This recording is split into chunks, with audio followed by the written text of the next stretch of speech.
Morning student. जैसा कि मैंने आपको बताया था कि हम लेसन फर्स्ट आज रीड करेंगे। लेसन का नाम है लोनली हर्ट। ठीक है, जिसके वर्ड मीनिंग मैं आपको बता रही हूँ। रिलेटेड का मतलब होता है रिश्ता। लेन डाउन ऑन का मतलब होता है ऊपर चढ़ना। नेफ्यू का मतलब होता है भतीजा।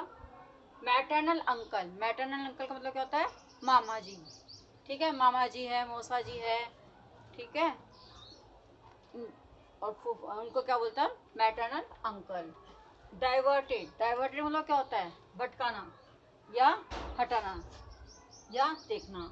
इसके अलावा स्टारिंग, स्टारिंग का मतलब होता है एक नज़र से टकटकी लगाकर देखना। क्या लगाकर देखना? टकटकी लगाकर देखना। फिर नेक्स्ट है फ्लंग। फ्लंग का मतलब होता है खुला हुआ। फ्लंग का मतलब क्या होता है? खुला हुआ। नेक्स्ट है इनगल्डेड। इनगल्डेड का मतलब होता है बढ़ना, धीरे धीरे आगे बढ़ना। नेक्स्ट है फ्लिस्क। फ्लिस्क का मतलब क्या होता है? हल्का सा प्रहार करना, पुशअप करना, हल्का सा पुशअप करना। फिर है निब्ड। निब्ड का मतलब क्या होता है? छोटे छोटे टुकड़े करके खाना, है ना? बाइट्स खाना। बाइट्स सबके होना चाहिए, बहुत छोटे छोटे होने चाहिए। जैसे चूहा कुत्ता ना कटर कटर कटर, ऐसे ही जो निब्स होता है उसमें क्या होता है कि बहुत छोटे छोटे पीस करके खाते हैं। नेक्स्ट था विटी। विटी का मतलब होता है चतुर। विटी का मतलब क्या होता है? चतुर। नेक्स्ट है लिंगर्ड। लिंगर्ड का मतलब होता है धीरे धीरे काम करना। आलसी, जब कोई व्यक्ति आलस होता है तो बहुत धीरे धीरे काम करता है वो, तो क्या कहता है? लिंगर्ड वर्क करता है। नेक्स्ट है ग्लैंस। ग्लैंस का मतलब होता है हल्की सी नजर डालना। नेक्स्ट है पेस्टरिंग। क्या? पेस्टरिंग। पेस्टरिंग का मतलब होता है जिद करना। पेस्टरिंग का मतलब क्या होता है? जिद करना। नेक्स्ट है बस्टर्ड। क्या है? बस्टर्ड। बस्टर्ड का मतलब होता है अंदर गई। उसके बाद नेक्स्ट है कॉन्फिडेंस। कॉन्फिडेंस का मतलब क्या होता है? सीमा, लिमिट। क्या होता है? लिमिट, सीमा। ठीक है, ये कुछ हार्ड वर्ड्स हैं, इनको आप याद करना। ठीक है, अब हम चलिए लेसन स्टार्ट करते हैं। ये स्टोरी है एक ओल्ड लेडी की है जो अकेले घर में रहती है और उसका कोई रिश्तेदार भी नहीं होता है। ठीक है, तो बहुत दिनों से क्योंकि जब कोई रिश्तेदार नहीं होता तो उसके पास कोई लेटर नहीं आता, लेकिन फिर भी वो रोज़न आती है और रोज़न आकर अपना लेटर बॉक्स चेक करती है कि क्या उस लेटर बॉक्स में कोई लेटर आया है। ठीक है, और जब कोई लेटर नहीं आता तो बड़ी उदास हो जाती है। ठीक है, इस स्टोरी को चलिए हम आगे पढ़ते हैं। एक लड़का होता है, उसका नाम शेखर होता है। शेखर अपने मामा जी के यहाँ समर वेकेशंस बिताने आया था। ठीक है, तो अचानक एक दिन क्या हुआ कि वो बटरफ्लाई के साथ गार्डन में खेल रहा था। खेलते खेलते पोस्टमैन आया। पोस्टमैन आकर और उसको एक लेटर देता है और कहता है कि बासु कहाँ है? शेखर ने कहा कि अंकल तो ऑफिस गए हैं। शेखर पोस्टमैन उसको एक लेटर पकड़ाता है, कहता है जब भी वासु आए तो उसको तुम ये लेटर दे देना। जैसे ही पोस्टमैन चढ़ने लगता है ऐसे अचानक रुक जाता है और रुककर वो शेखर से पूछता है कि तुम कौन हो? तो शेखर अपना परिचय उसको देता है कि मैं जो वासु है वो मेरे मामा जी हैं और मैं यहाँ समर वेकेशन बिताने आया हूँ। पोस्टमैन जाने लगता है। इतनी देर में अचानक शेखर की नज़र सामने वाले मकान पर पड़ती है। वहाँ से एक लेडी थी, ओल्ड लेडी थी। वो जब पोस्टमैन को देखती है तो दौड़कर रूम से बाहर निकलती है और आकर बड़े ध्यान से वो अपना लेटर बॉक्स चेक करती है। जब वो लेटर बॉक्स चेक करती है तो उसमें उसको कुछ मिलता ही नहीं है।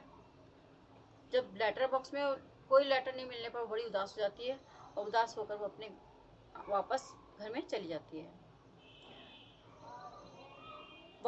शेखर वापस पोस्टमैन के पास आता है।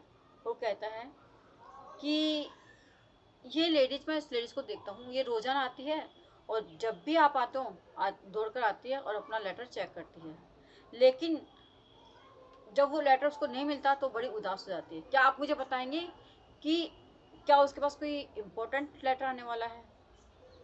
पोस्टमैन कहता है कि नहीं सर, मैं सालों से इसको देख रहा हूँ, ये अकेले घर में रहती है और जब भी मैं आता हूँ तो ये दौड़कर लेटर लेने के लिए लेटर बॉक्स की तरफ आती है, लेकिन जब भी वो लेटर बॉक्स चेक करती है तो लेटर बॉक्स खाली मिलता है और खाली लेटर बॉक्स को देखकर बहुत बड़ी उदास हो जाती है। ठीक है, अब जैसे ही पोस्टमैन वापस आगे वाले घर के पास जाता है, आगे की तरफ बढ़ जाता है, तो शेखर घर में आता है। घर में आकर डाइनिंग टेबल बैठता है और अपनी चाची को बोलता है, मामी को बोलता है सॉरी, कि मामी जी जब भी मैं देखता हूँ ना तो एक लेडीज निकलती है और वो डेली लेटर बॉक्स चेक करती है और उसको लेटर बॉक्स में कुछ भी नहीं दिखता, और जब भी उसको वो लेटर बॉक्स नहीं दिखता तब वो बड़ी उदास हो जाती है। तो मामी जी कहती है, आपको पता है ऐसा क्यों, वो लेडीज कौन है? तो मामी जी कहती है कि वो लेडीज एक ऐसी लेडीज है जो अकेले घर में रहती है और उसका दूर दूर तक कोई रिश्तेदार नहीं होता, दूर दूर तक उसके पास उसका कोई रिश्तेदार नहीं होता, कोई परिचित नहीं होता।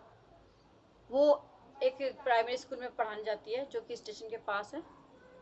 इसके अलावा वो घर में रहती है और जब भी उसके पास पोस्टमैन आता है तो वो आकर और लेटर बॉक्स को चेक करती है, लेकिन लेटर बॉक्स में कुछ भी नहीं मिलता। लेटर बॉक्स में कुछ नहीं मिलने पर वो उदास हो जाती है। तो शेखर कहता है कि ठीक है, क्यों न कभी मैं आऊँगा और कभी मैं आऊँगा और मैं उनसे ज़रूर मिलूँगा। इस खुशी में शेखर प्लानिंग करता है कि मुझे कैसे उनसे मिलना है, कैसे जया से मिलना है। उनका नाम क्या था? जया सैनी। ठीक है, रात में प्लानिंग करता है और सुबह जैसे ही होती है तो वो शेखर क्या करता है, अपने वुल्फ के साथ निकल जाता है और पार्क में खेलने जाता है। जैसे ही वो जया सेन के पास पहुंचते हैं तो वो एक बॉल फेंकते हैं। बॉल फेंक के वो खड़े जाते हैं, बहुत देर तक वेट करते हैं, लेकिन जब कोई नज़र नहीं आता तो डोरबेल बजाते हैं। डोरबेल बजाने पर जया सेन बाहर निकलती है। बाहर निकलने के बाद शेखर उनसे कहते हैं कि आंटी मेरी बॉल यहाँ पर आ गई है। जैसन उसको देखकर बड़ी स्माइल करती है, खुश होती है और उसके बाद क्या करती है कि वो कहती हाँ बेटा आओ आप ले जाओ। शेखर अंदर आता है और उसके पूरे गार्डन को चेक करता है और उस गार्डन को देखकर बड़ा खुश रहता है। गार्डन इतना अच्छा मेंटेन था कि हर चीज़ प्रॉपर तरीके से जमी हुई थी और बहुत सुंदर गार्डन लगता है। शेखर उस बॉल को ढूंढने की कोशिश करता है, हालांकि वो ट्राई कर रहा था, बाकी ऐसा कुछ नहीं था कि उसकी बॉल उन्होंने चलाकर फेंकी थी। तो शेखर उनसे बोलता है मिसेस सेन से कि आपका गार्डन इतना अच्छा, आपका पार्क इतना अच्छा, तो आप इस पार्क को मेंटेन कैसे रखते हो? क्या आप इस पार्क को खुद सफाई करते हो, खुद इसको देखभाल करते हो? तो जैस्मिन बोलती है नहीं बेटा, मैं इसको खुद नहीं करती हूँ, मेरे पास एक गार्डनर है जो वीकली आता है और गार्डन को मेंटेन कर कर जाता है।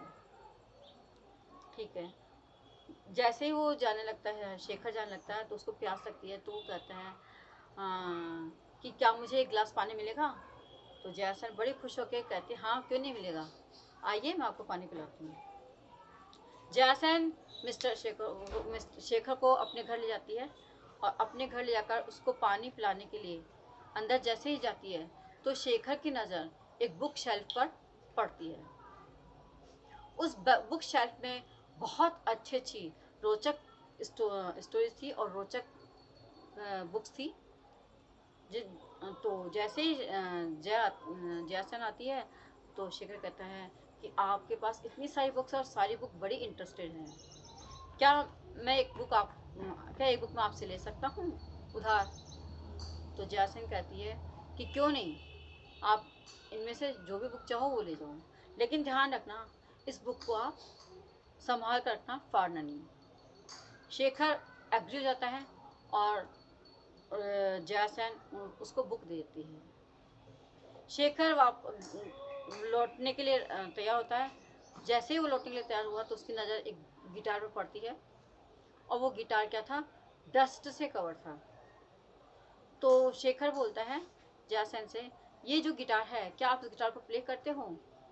तो जयासन कहते हैं नहीं, गिटार तो मैं काफ़ी समय से नहीं करती हूँ, लेकिन हाँ मुझे गिटार बजाना आता है। जैसे ही जैसन बोलती है कि मुझे गिटार बजाना आता है, तो शेखर उछल कूद कर इतना खुश रहता है कि, और वो कहता है कि हाँ हाँ हाँ मुझे भी गिटार बजाना है। कई सालों से मैं पापा को बोल रहा हूँ कि मुझे गिटार बजाने की इच्छा है, क्या आप मुझे गिटार बजाना सिखाएंगी? तो जैसन कहती है हाँ हाँ क्यों नहीं, अब से करो, आफ्टरनून का आ जाया करो डेली और मैं आपको गिटार बजाना सिखाऊंगी। धीरे धीरे जैसन और शेखर का वार्तालाप होता रहता है, कन्वर्सेशन होता रहता है, और दोनों बहुत इंट्रोवर्ट हो जाते हैं। नेक्स्ट डे से शेखर आता है और डेली जया के पास, मिसेस जया के पास वो जाता है और गिटार सीखता है। काफ़ी टाइम तक वो धीरे धीरे गिटार सीखने लग जाता है। तो शेखर डेली वहाँ जया के पास जाता है और गिटार सीखता है, और जया उसको देखकर बहुत खुश होती है और बहुत ज़्यादा अपने आप को कंफर्ट फील करती है और बहुत हैप्पीली वो रहती है। कभी कभी जया शेखर के लिए केक बना कर लाती है, कभी पेस्ट्रीज बना कर लाती है, और कभी चाय कॉफ़ी लेके आती है, ठीक है। कभी कभी कुछ खाने को स्पेशल लेके आती है। इस तरह का लंबा समय चलता रहता है। एक दिन ऐसा होता है कि शेखर को अपने घर जाना होता है। तो जैसे शेखर घर जा के लिए रवाना होता है और ट्रेन पर पहुंचता है, तो उसे बहुत सारी बातें याद आती है कि जब मैं यहाँ से जाऊँगा तो मुझे मामा जी मिस करेंगे बहुत ज़्यादा, मामी जी मुझे बहुत ज़्यादा मिस करेगी। इसके अलावा सबसे ज़्यादा मिस मुझे कौन करेगी? मैडम करेगी, दीदी करेंगी, ठीक है। जया सैनिक को लोग क्या कहते थे? दीदी कहते थे। क्या कहते थे बेटा? दीदी कहते थे। तो शेखर कहता है कि मुझे सबसे ज़्यादा कौन मिस करेंगी? दीदी मिस करेंगी, ठीक है।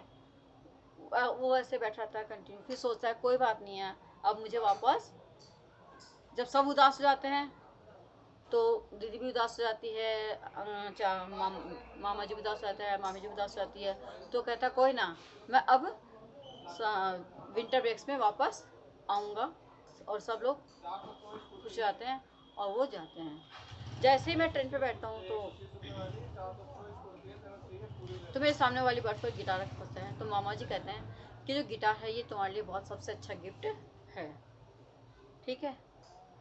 अब मैं शेखर ट्रेन पे रवाना हो जाता है। रवाना होने के बाद जैसे वो रवाना होता है, ऐसे पीछे से एक पोस्टमैन आता है, और पोस्टमैन आकर और उसके पास से गुजरता है, शेखर के पास से।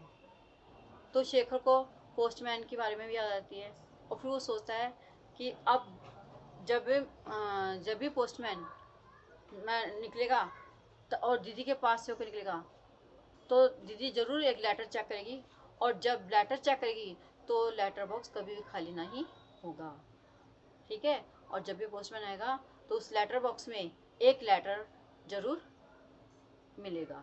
इस तरह से इस कहानी का एंड हो जाता है, और जो दीदी है वो शेखर से बहुत खुश होती हैं, और धीरे धीरे शेखर वो अपने आप से ये वादा करता है कि वो रेगुलर दीदी के लेटर बॉक्स में लेटर ज़रूर डालेगा, ठीक है।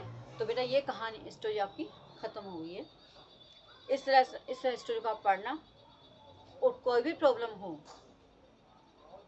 तो आप मुझे कॉल कर सकते हो या व्हाट्सएप पे बात कर सकते हो, तो मैं आपको ये स्टोरी को समझा दूँगी। और कल हम इस लेसन की सारी एक्सरसाइज कंप्लीट कर लेंगे। Thank you.